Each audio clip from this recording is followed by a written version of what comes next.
yo. Hello, everyone. Welcome to another edition of Talking Comics with your host, myself, Julius Freeman. It's been a while.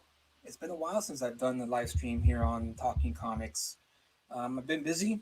I've been working. I've been negotiating. I've been writing. I've been doing all sorts of things. By the way, I've also been waiting for my print copies for the Ghetto Dragon No Good Deed, which is still live on Indiegogo. If you have not backed this campaign, back it. You're not going to regret it. I read, I reread the book one. I sat down one day and I put myself in the shoes of a new reader. If I was a new reader, if I was someone who's never heard of the Ghetto Dragon, someone who never seen something like this, and I have to say that I was pretty impressed with the Ghetto Dragon Book One No Good Deed, which you could back now on Indiegogo. It's on in demand. Right now we have 83 backers who got the perks. 96 of them. The rest of them kind of just donated or contributed to the campaign without anything, without getting the perks, which is awesome, which is great. I have to say that I'm very happy that and proud of the hard work that went into getting this campaign off the ground, getting the book off the ground, getting people's attention about this project, the Ghetto Dragon, because it's a passion project of mine. It's a project that's been, you know, um, near and dear to me for over 10 years, and the fact that I have copies of my comic book downstairs in the living room, ready to be mailed out to the backers who took the leap of faith and backed this campaign without knowing the name Julius Freeman or the brand Julius Freeman, and just took the risk because they liked what they saw. They liked martial arts comics. And even though this is not a supernatural kind of book, uh, it's still a great read. If you're a fan of 100 Bullets, if you're a fan of Stray Bullets, if you're a fan of any crime noir Hong Kong action flicks, Ghetto Dragon is for you. And of course, let's not forget, if you're a huge fan of Bruce Lee films or just Bruce Lee in general, then I have to say, um, you won't regret backing the Ghetto Dragon because it's a love letter to Bruce Lee. It's a love letter to my upbringing in Orange County, and it's a love letter to comics. The reason why I'm doing this is because I love comics. Now, you may be wondering. Oh, before I move on, I have to make an announcement. I am ready to fulfill the campaign. So yes, ladies and gentlemen, you will get your book soon in the mail. I'm waiting for the next batch. Uh, Rookie mistake on my end. I did not order all the books at once. I know, shame on me. Once again, this is all new to me. I'm learning as I'm going, and I've learned the mistake of not waiting to order the books that I need to order, and not wait a week in between each order. I should just order them all at once, got the books all at once, so that way I could fulfill all at once, and that was my mistake. But rest assured, within the next couple of weeks, keep your eyes open when you get home from work or from your friend's house or from the comic book store, because you might find yourself entering your house and seeing a package there on the floor or on the table, and you open it up and it's the Ghetto Dragon Book One No Good Deed. And depending on what you backed, you might get an extra comic book, which is part of the 1-2 punch tier, which is called the Ghetto Dragon Chronicles, which compiles all the short stories that I've produced over the years when it comes to the Ghetto Dragon. And yeah, that's the latest announcement that I have for the Ghetto Dragon on my end. And so once again, if you have not backed it, it is still on in demand. So um, if you're still thinking about it, find out who backed it. Find out who backed it. Find out who got the PDF, and ask them, "Hey, is the Ghetto Dragon good?" Because chances are they're gonna tell you, "Yeah, it's either pretty good or it's pretty rad." I think it's rad personally, but I'm biased for my own stuff. So today's episode, or I should say today's stream, is about something that I saw on my Twitter feed a couple days ago, which prompted this stream because I thought it needed a conversation. Um, I thought we needed to talk about it, and I'm hoping that people whom I invited to the stream will you know answer my messages, and hopefully they could join me so they could weigh in on um, on this controversial hot take. And I thought it was important to bring up because I feel that it needs to be brought up because in the indie comic book scene, it's kind of become almost like the Wild West in a lot of ways because you don't have Image Comics, you don't have DC and Marvel. They're kind of losing their grasp on the industry. They've lost a lot of readers, and it's not because readers stopped buying comic books because they outgrew them. They stopped reading comic books because they're not providing content that speaks to the readers like they did back when I was collecting comics back in the late '90s and the mid early to mid 2000s. Around the mid 2000s, that's when it kind of fell off because I started realizing little by little that the Marvel comic books that I would buy or the DC comic books that I would purchase, even the Image comics as well, were no longer writing comics for me, not the Latino man, but a comic book reader who likes to be challenged, who loves to read heroic tales of my favorite superheroes or even characters for that matter. They've kind of lost touch with their reader base. The people that's kept the industry going and alive are the comic book readers. Not just the readers, but also talented writers and talented artists who are ready and willing to expand and explore the medium, which is the comic book medium, because that comic book medium is probably the best medium in terms of storytelling, in my opinion. So, saying that, I wanted to bring this up because this is the reason why I decided to make this live stream because I think it needs to be talked about. It needs to be explored because, like I said, the indie comic book scene is kind of the Wild West in a lot of ways because not many people involved understand this concept of credit, writing credit, creator credit, artist credit, just credit in general, right? We've all heard stories of Bill Finger who got effed over by um, Bob Kane, the creator of Batman. Bill Finger created a lot of the aspects that has made Batman the household name that it is. The Batcave, the other Rogue Gallery's characters, Robin and the Batmobile, so on and so forth. The list goes on and on. Bill Finger played a major role in making sure that Batman is the character that we know and love today. Same thing goes with Jack Kirby. Same thing goes with every most artists and writers who have come across the comic book industry over the years. We've heard lots of stories of creators being screwed over because they didn't get the proper credit they deserved or the proper money they deserved for their creations in helping these companies flourish. Without Jack Kirby or Steve Ditko, and no disrespect to Stan the Man, because Stan Lee did a lot of great stuff. But if it wasn't for Jack Kirby weighing in and adding those characters, we wouldn't have Marvel today. We wouldn't have the MCU today if it wasn't for Jack Kirby and Steve Ditko. So here's the tweet. To protect the innocent, I blocked out the person's name because I don't want people to attack this guy. I don't want people to go look for him and bash him. Everyone's entitled to their opinion. That's my take on it. Everyone is entitled to say whatever the hell they want, and if I don't agree with it, you know, I don't agree with it. That doesn't mean I'm gonna hate you unless you give an opinion that's pretty, atrocious, right? But when it comes to opinions regarding the comic book medium, the comic book industry, whatever the case, you gotta take those with a grain of salt because art, for the most part, is subjective, right? Not everyone loves Spider Man. Not everyone loves Superman or Batman. It's a variation of what people may like or may not like, if that makes sense. So before I go on, I need to double check. I need to check something out first because I need to find out if I am live on YouTube currently. because sometimes these things don't work out. But let me just double check real quick before.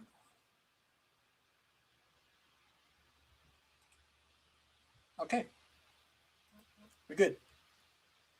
We good. So hold on, I just got an email here. I want to make sure it's not something important. So here's the tweet in question,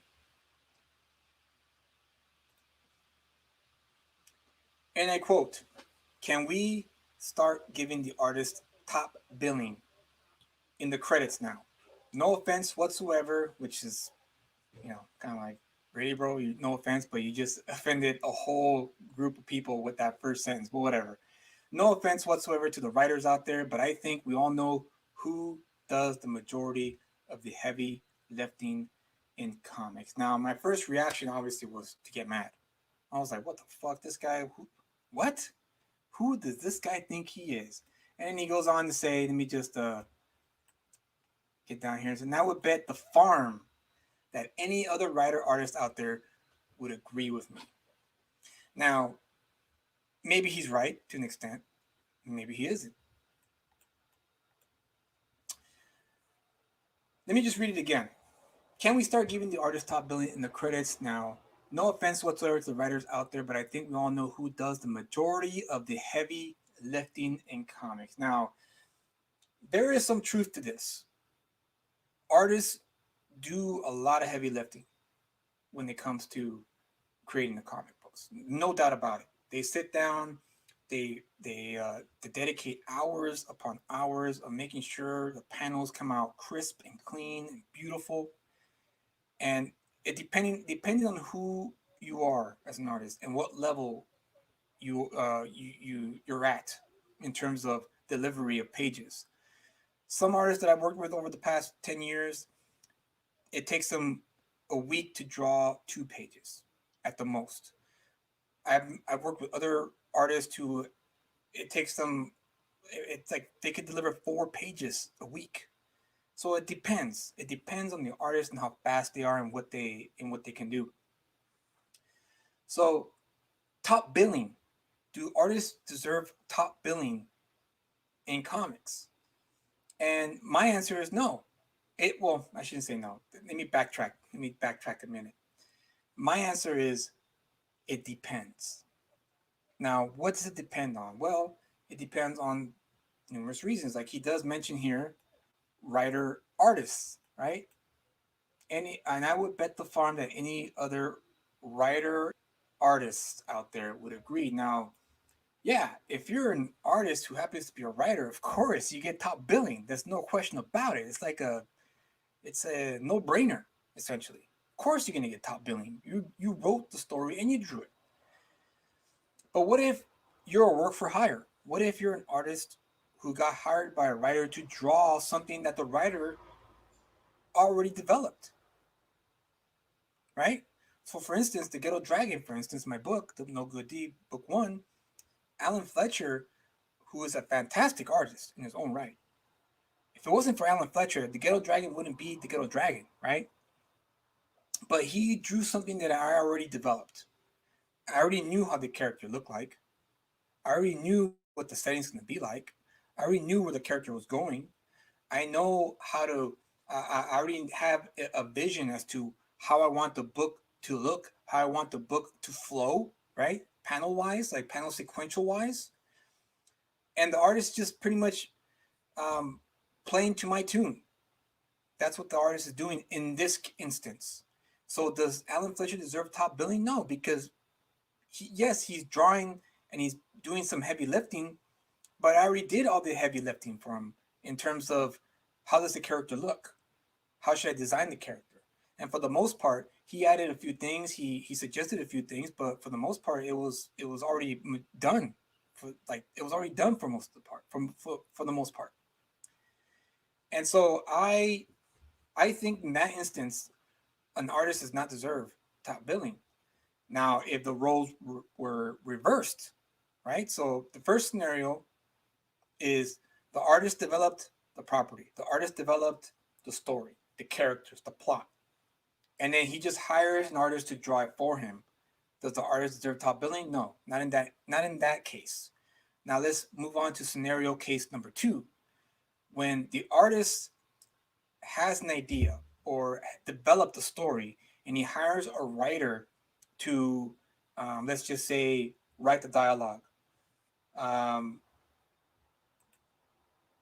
BM, I believe both, since they're both in. Yeah, absolutely, absolutely. But I'm exploring different avenues here. BM. The first case, in case you just joined me, the first case was pretty much if the writer developed the whole thing and then hired the artist to draw something that he or she developed, then does the artist deserve top billing? My answer is no, no. The writer deserves top billing, and then the artist, because the writer developed the entirety of the thing. So, you develop the writer developed the character, the plot, the story, so on and so forth, and he just hired the artist to draw said story based on what he already developed. The second scenario is the roles are reversed, kind of like what Rob Liefeld does. Rob Liefeld, um, he when he draws, when he writes, he just draws the panels out, right? That's what Rob Liefeld does. He thinks of the story, he has it in his head, and he draws out the panels with the idea of what the dialogue might be, right? He keeps it tight, and then he hires a writer to help him write the dialogue because he knows his strong suits, but he also knows his weak points, right? His weak points is that he can't really write dialogue well, can't really write narration well. So he hires a writer to do that for him. Now, who deserves top billing there? Obviously, it's Rob Liefeld. It should be Rob Liefeld and then the writer's name. That I can accept. And that goes for every artist out there. If you are an artist in the comic book world and you develop something, right? You have the plot and the idea up here.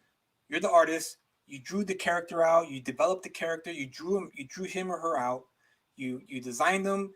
It's yours. It came directly from you. You have a vague idea what the story is. Like, oh, I want this character to go through here, and he goes through this. He fights this. He fights this monster, whatever, and so on and so forth. But you can't quite put the pieces together, and you hire a writer to help you put the pieces together, because the writer's job is to make sure, okay, let's fill the holes by maybe the character can do this, and then that will lead to point from point A to point B to point C to point D, and it'll get you to your ending, and then it ends up being this beautiful woven story, right? Who deserves top billing there? The artist deserves top billing there, in my opinion, because the artist did the heavier lifting of the two. So to review, case scenario number one, the writer develops the entire thing, hires the artist, the writer gets top billing for that. Scenario case number two, the artist develops the story, hires the writer to help him, with the dialogue and what have you. The artist deserves top billing for that one. Now, you mentioned both, since they're both important, which is a good point. For me, equal co-credit is when you both develop the property together at the same time. What do I mean by that? It means maybe a writer sees some guy's work or an artist's work, right, and goes, "Oh man, I want to work with this one. I want to work with this guy," or vice versa, right? Vice versa. The artist sees maybe the artist read a comic book this writer wrote, and he's like, "Ooh, this writer's good. I want to work with this writer," right? You hit each other up via email, phone call, whatever, and you both go, I have this idea, but I really don't know. Okay, well, what do you have in mind? Well, I want to do an action horror comic. Okay, that's cool.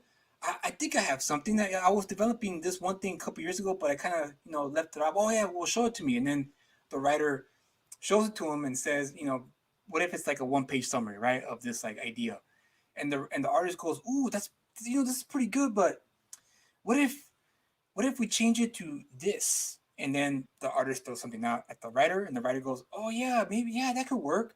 Okay, let me work with that, and then you start throwing things back and forth, right? The writer then throws something at the artist. The artist takes it, digests it, and then throws it back at the writer, and so on and so forth. It goes back and forth. That's when you deserve equal billing, created, co-created, or co-written by writer and artist, and that's going to be who goes first, right? Who goes first, the artist or the writer, right? That's a that's a that's all up to the writer and artist team. Who's the more humblest of the two, right? Because me personally, um, I would go by either alphabetical order. Who has the last name with the first, the vowel or the letter that's before that? That's what I would do personally. But I think this person who tweeted this had the right idea because yeah, obviously the comic book industry is a image driven industry. The reason why people buy comics the first time around is because of the artwork. I have no qualms to say that.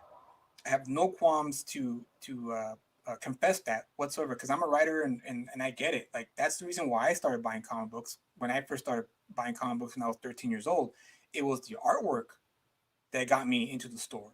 It was the artwork that had me pick up the book. But the story that the writer wrote kept me coming back every month. See? Now, if the story was weak, say I picked up a book and the artwork was fucking 100% badass, phenomenally good, but if the story was weak, I wouldn't buy the book anymore. But that's just me. I can't speak for everyone else but myself. If the story was okay, like if it was entertaining enough, I was enjoying it, I will come back for the next month and so on and so forth. And I'm not alone. I don't believe I'm alone in that. Every comic book reader and buyer that I've spoken to over the years, they have told me the same thing, not in my exact words, but surrounding that. Oh, if the cover captures me, I pick up the book. That's what they tell me. Or if I pick up the book and I start looking at the interior pages, and if I like the artwork, I buy the book. So we all do it for the most part, I think. And then what keeps us coming back is if the story is strong enough to keep us interested, invested in the character, the plot, and so on and so forth. And also, of course, the artwork's got to complement the story too, right? If you don't have an artist who complements your story, you're going to have a weak book in your hands. But if you have a great, strong collaboration, then you're going to have a hit or a success or whatever you want to call it. When I look back at the book like Watchmen, for instance, Alan Moore and Dave Gibbons' Watchmen, you can tell that's a straight up collaboration.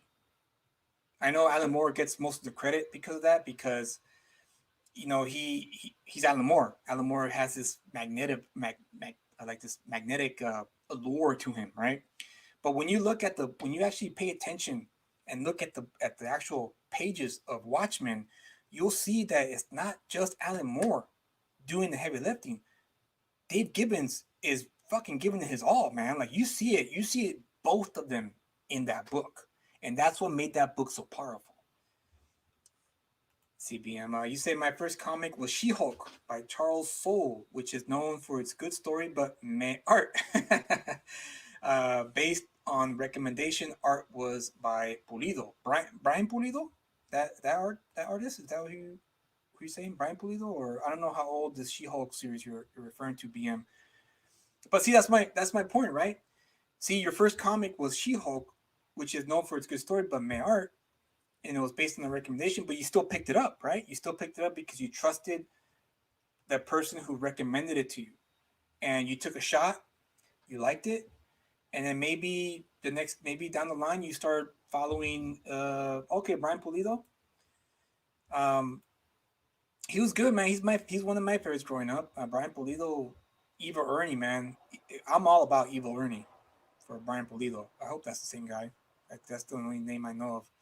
But yeah, that's great, and I'm sure maybe you could back me up on this, BM. But um, did you do you when you buy comic books, do you always go by the art first, and then if the story is solid, you keep coming back, or how is it that what's your approach? I guess I'm trying to find out what's your approach in buying or picking up a comic book. But when you answer, I'll keep on talking. So there's three scenarios here to add on to what this guy tweeted out. I think it was a couple days ago. Yeah, June 21st. That was yesterday. Um, so it depends. Top billing every time? No, no, not every time. Okay, that's unique. I've never heard that. Sometimes I like to read descriptions first. That's cool. That's very interesting because you're the first actually that's on here that that reads descriptions before you pick up a book. I've never met anyone else who's done that. But of course, where I live at, it's not that large, so it's not like I know everyone in the world, right?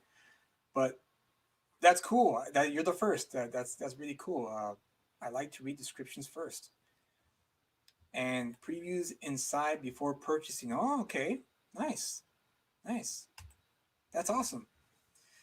So, yeah, like I was saying, I feel that top billing every time just because you draw a comic book. No, because drawing a comic book is part of the deal, right? If you're aspiring to be a comic book artist and you want to get work as an artist, part of your job is drawing. That's part of it. I mean, why do you zero top billing for something that you chose to do, right? And it's part of the deal. Just like a writer, right? A writer who gets hired to write a comic book, part of the deal is you write the comic book. Does top billing mean taking credit and payment, or just one of those? I think this person is meaning credit. Like, so when you pick up a book and it says written by so and so, art by so and so, I think he's claiming it should be credited art by and then written by. So art should go first, and then the writer's credit should go second. I'm assuming that's what he means by that. Top billing in the credits. See, because he said top billing in the credits. And this person is an artist, and this person is a fucking fantastic artist too. I'm not gonna deny that. He's awesome, but I cut out his name because I don't want people to if they watch this video or I don't want him to I guess you could say dogpile him about this because he's entitled to his opinion, like I said in the beginning of the stream, and I don't want to say he triggered me because he really didn't trigger me. I just thought um, it was a good what do you call it? It was a good conversation starter. It's something that we need to talk about, right? Because it's important to know, especially if you want to be a comic book creator, be it writer, letterer, colorist, artist, whatever the case may be. Because I think a lot of people don't really understand the nature of what it means for getting credit for your work. Right now, I'm currently working with an artist. Right now, we're currently negotiating, for a project that we're going to produce together. And oh, I lost my train of thought. Shit. And I lost my train of thought. Damn, I had a good fucking like idea I was going to share, and I lost it. It floated away. But as I was saying, the yeah, this guy is a great artist, and I understand why he would say something like this because I'm sure he's probably been burned in the past, and I'm sure he's probably received a lot of scripts that are kind of mediocre, and he kind of felt maybe he's a lot better than what the script has been giving him. Perhaps I'm not sure, but the fact remains that it depends. Personally speaking, anyway, it depends on who does what and how much work they put into it, right? And who developed what. Because I don't think it's fair that an artist gets top billing for a writer's work who spent maybe 2 or 3 years developing a story. You know what I mean? And vice versa. Uh, when someone creates the majority of something and there is no back and forth, right? Like I said, the third scenario, right? The back and forth, which is when the writer throws an idea out and the artist throws it back with his or her take, and it goes back and forth until it grows into a story that they both developed. That's when you get equal billing, in my opinion. 50-50. That's the way it should be anyway, idealistic speaking.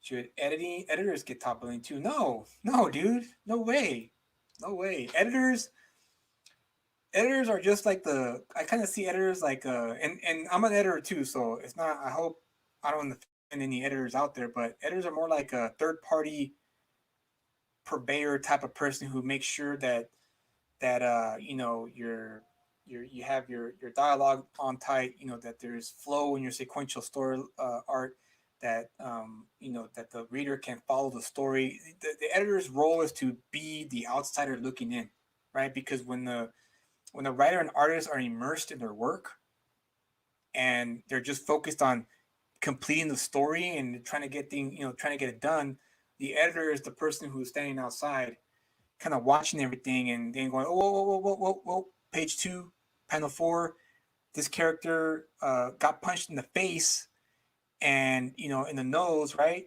But now in page 6, he's not bleeding, he's not bruised. Things of this nature. That's what the editor does, essentially. Sometimes, of course, it depends on the publisher, depends on the relationship. Sometimes an editor is someone who maybe has an idea and he hires the writer and artist to make it happen, which does happen on occasion. Now, should they deserve top billing? Yeah.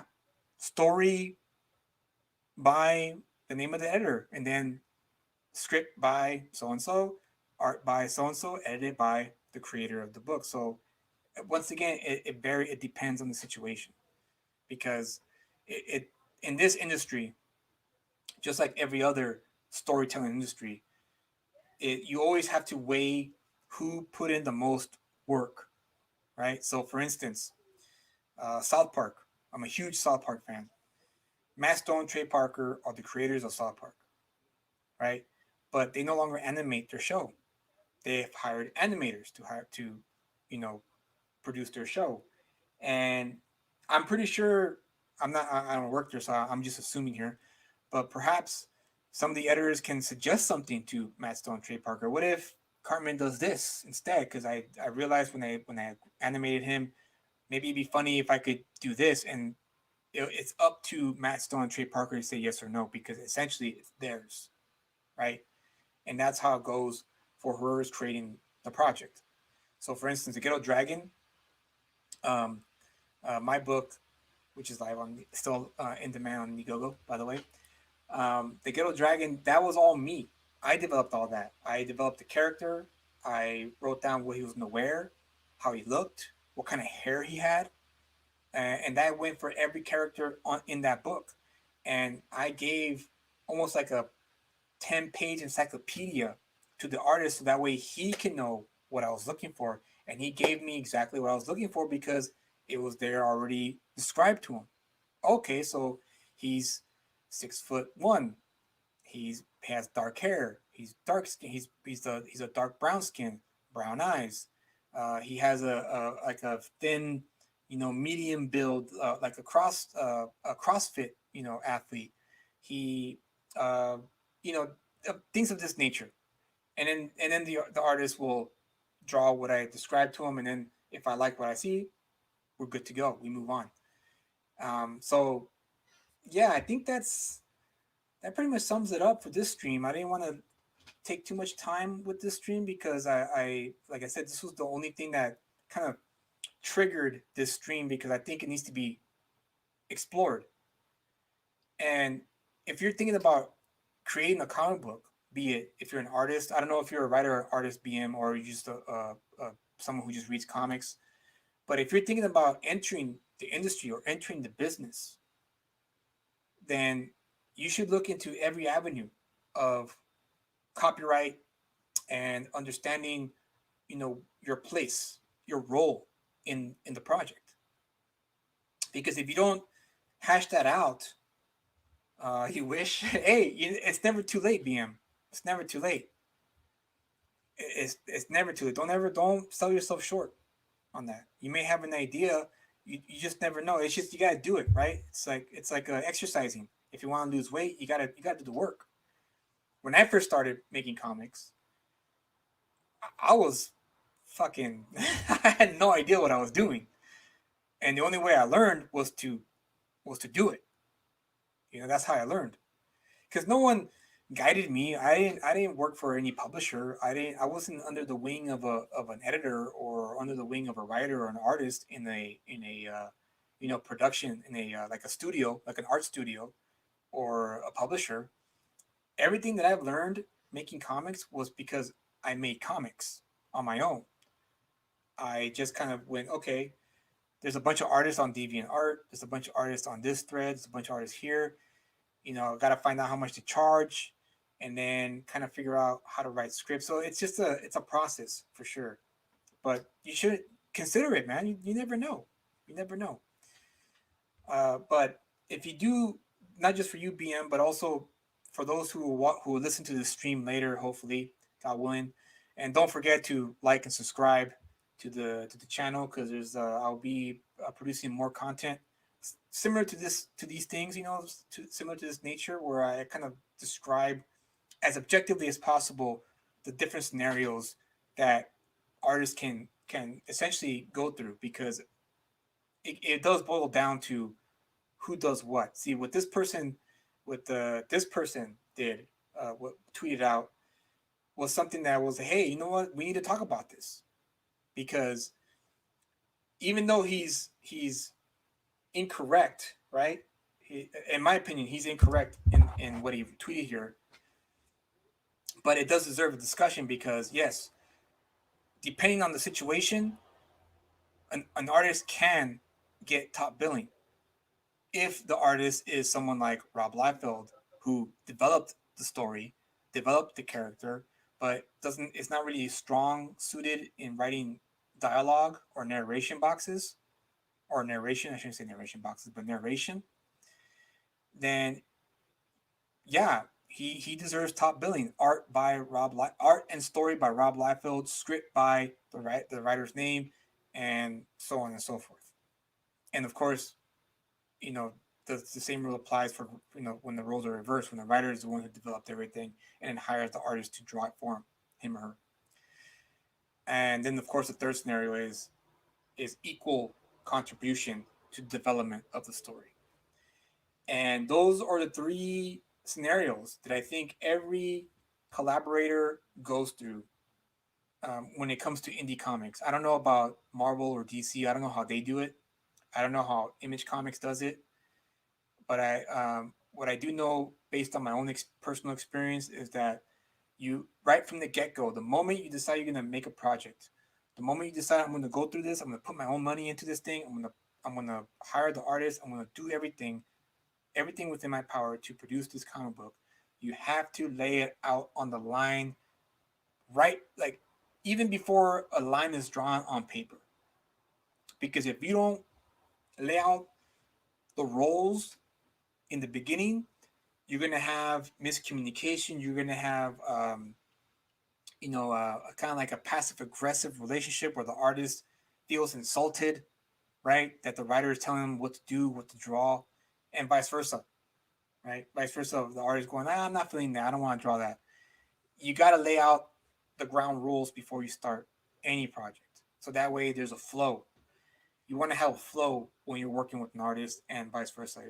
Because if you don't have that flow, then you're going to get yourself a terrible book. And we've seen plenty of examples of that, I'm sure. I'm sure you've picked up a comic book where you're like, I kind of expected a little better than this. And a lot of the time it's because there's a lot of, miscommunication between the writer and artist or the editor or the colorist, whatever. It happens from time to time. And that's what I've learned over the years is to always lay it out before you start. And if the writer feels like if say for instance the writer developed story but the artist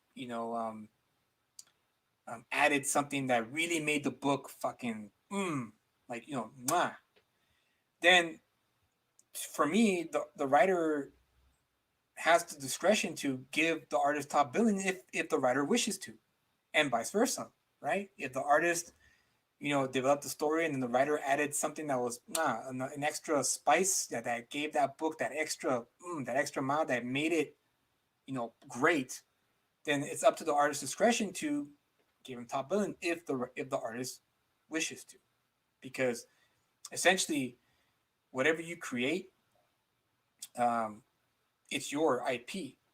The great thing about living in America, one of the great things anyway, is that when you create something, it's legally yours, right? It's your copyright. The reason why Joel Shuster and Siegel lost Superman is because they gave up that right. But when they created Superman, it was theirs. They legally owned it for that one piece of part of history. And so now there's no excuse. Now we have the stories of Bill Finger. We have the stories of Jack Kirby. We have the stories of Schuster and Siegel to learn from those mistakes and realize that any creation that we create is ours, and we get to choose what we want to do with it. If we want to license it out to a production company, we can do it. If we don't want to license it out, we can do that too. That's the great thing about creating your own IP. And that's why I say indie comics is where it's at. Because right now, indie comics, for me anyway, personally, is where a bunch of great stuff is being produced due to the advent of uh, crowdfunding platforms like Indiegogo and Kickstarter. There's so much great stuff out there. I just wish that I had enough money to back as many of them as I can, but I can't. Hopefully, down the line, as it gets more streamlined, we could share some of that wealth with the comic book stores, because I think comic book stores should remain alive and open, because I think a lot of whole generation will lose out on this great medium. But yeah, I think that about sums it up for this stream. I just wanted to share that with you guys, with you, BM, and also the people who will watch later. Is to review before I let you guys go. There are three scenarios where you should get top billing. The first scenario is what this individual tweeted out. Top billing for artists if the artist did the heavier lifting of the two, meaning they developed the character, they developed the plot, they developed the character, the story, right? Well, it's just the same as a plot. It's being redundant. And they hired a writer to help them with narration and details and all that stuff. Then the artist, excuse me, the artist deserves top billing.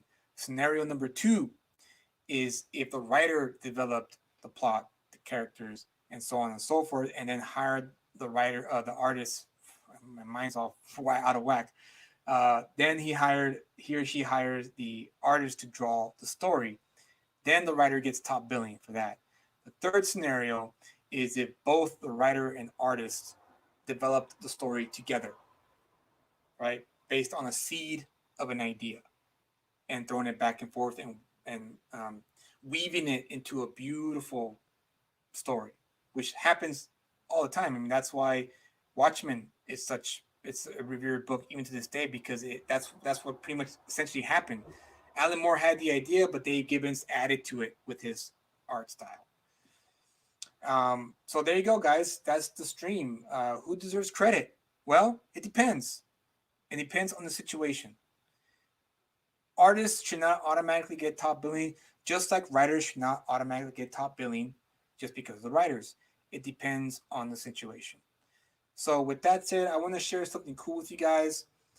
It's something that I enjoy because it's, of course, BM, of course, man. Subscribe to the channel if you haven't already, and I'll be producing more of these streams. I want to produce streams that involve teaching, letting people know about certain things that they may not know about, in terms of partnerships, collaborations, how to go through certain avenues to find an artist or writer, how to work with each other, because that's important too. Having a relationship is important when you're in a collaboration, especially in a comic book project. So thank you for joining me. I appreciate that. Before I go, I want to share this with you guys, because I think this is probably one of the best animators that are out there currently, And I just want to share my Indiegogo page while I look for it.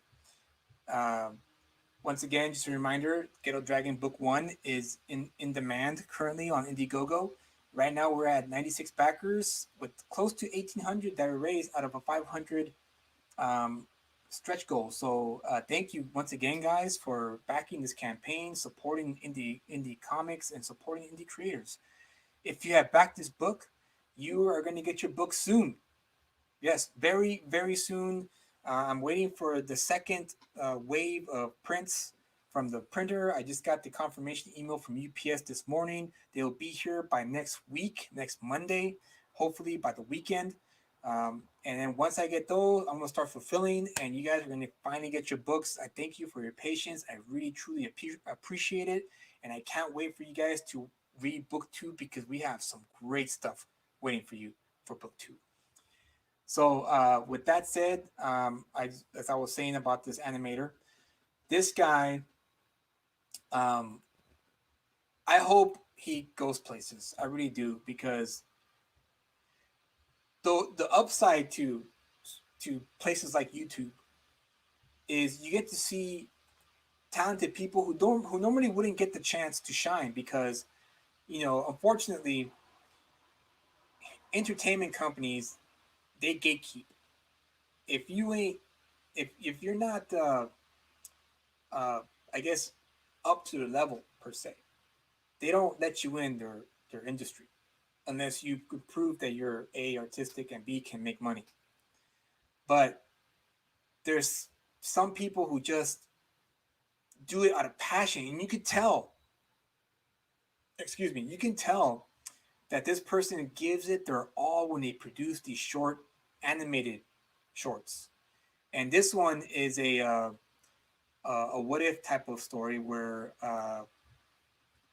Guile from Street Fighter fights the Winter Soldier, and I have to say, man, this was it was out of this world, man. I'm just gonna show you part 1 because it's 5 minutes. The whole video is 15 minutes long, but I'm gonna show you 5 minutes of it so that way you can subscribe to this person's channel, because I think he deserves as many subscriptions as possible, and I hope he keeps on making these shorts. But the guy's name is Zamat Animation.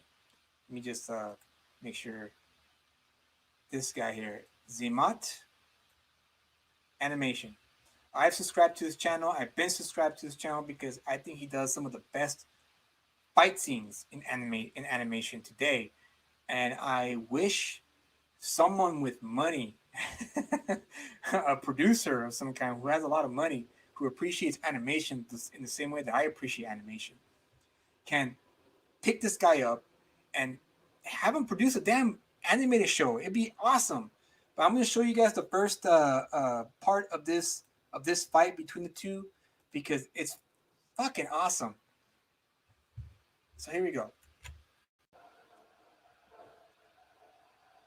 I'm going to talk over it a little bit because I'm afraid that YouTube might strike me down, but I doubt it because it's produced by a YouTuber.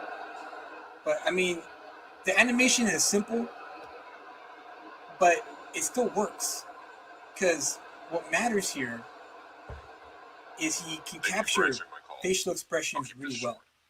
Last night we had just raided an enemy facility. We took down all of his personnel, but one managed to break through our forces. I sent a team to track and capture it. Yeah, it's beautiful. That background, the foreground, telling the character. So instead of showing us just the general talking, they got bested. He added the flashback behind them, which is a great touch. The rifle with his metallic arm. I don't know what he's talking about, but I'm sure I can't afford to lose another man since our forces are already spread thin. I know what you're capable of, so I need you to go in there and take care of it for me. I can spare you several men to help you out and take whatever you need. We've blocked every access to that ruin to make sure he's still there. Capture it if possible. But if you think it's impossible, eliminate it.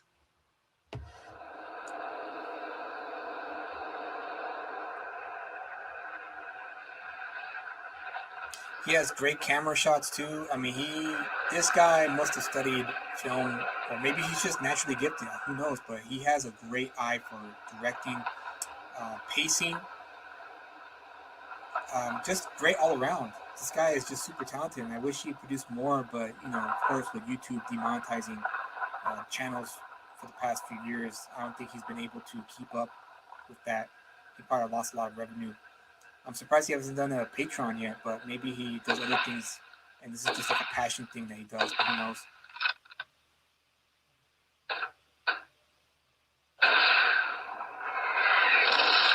Look at that, beautiful. Wow.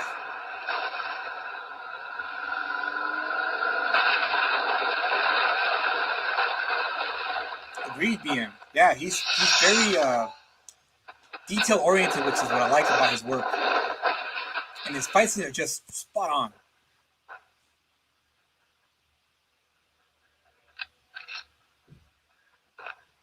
Metallic R.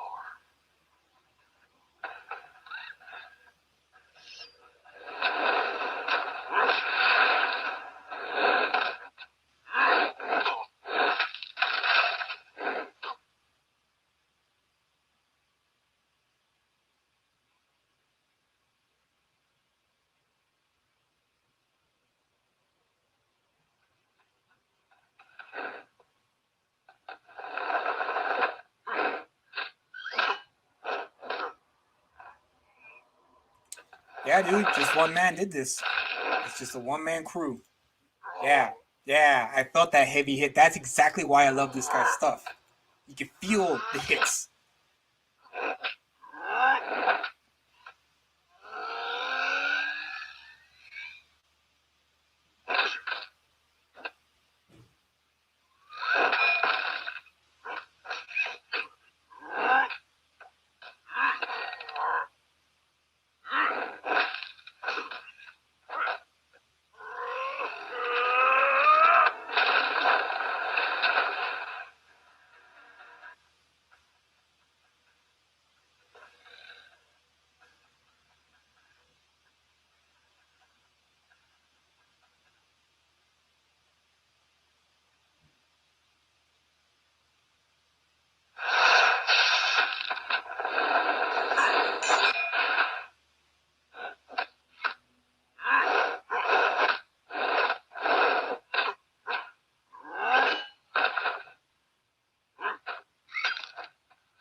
Well, that was fun.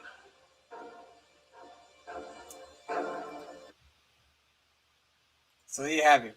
Oh,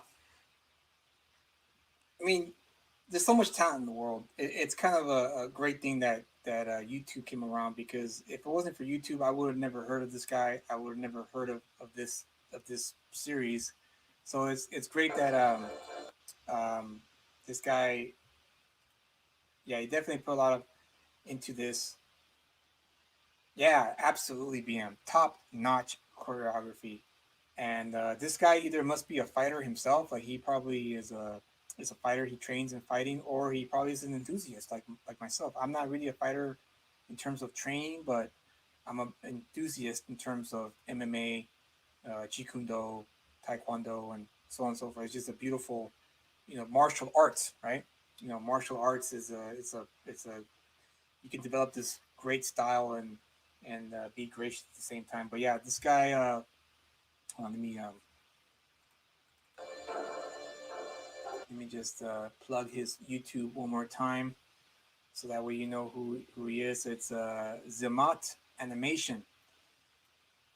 He has this great King Kong Godzilla one BM that is freaking out of this world, and that was years. That was years before the movie came out. So this guy was ahead of the game in this one. And the fight between King Kong and Godzilla is freaking epic. He has another one with the Hulk and One Punch Man. And yeah, dude, yep, martial arts, man. I'm a big martial arts enthusiast. I love everything about martial arts, and that's why I wrote The Ghetto Dragon. Doomsday Clock sucks. Doomsday Clock? Oh, you talking? Are you talking about Watchmen, Moon Knight, and XJ9 Vaporwave fan? Wow, that's a great name, Moon Knight. If you're talking about Watchmen, hey, every to each their own. That's what I say. But oh, you're talking about the comic Doomsday? Is that what you're talking about? Right? The one with Jeff Johns and Gary Frank? Is that what you're referring to? Moon Knight? I'm not sure. Not sure exactly. But I've come to the end. Okay, there we go.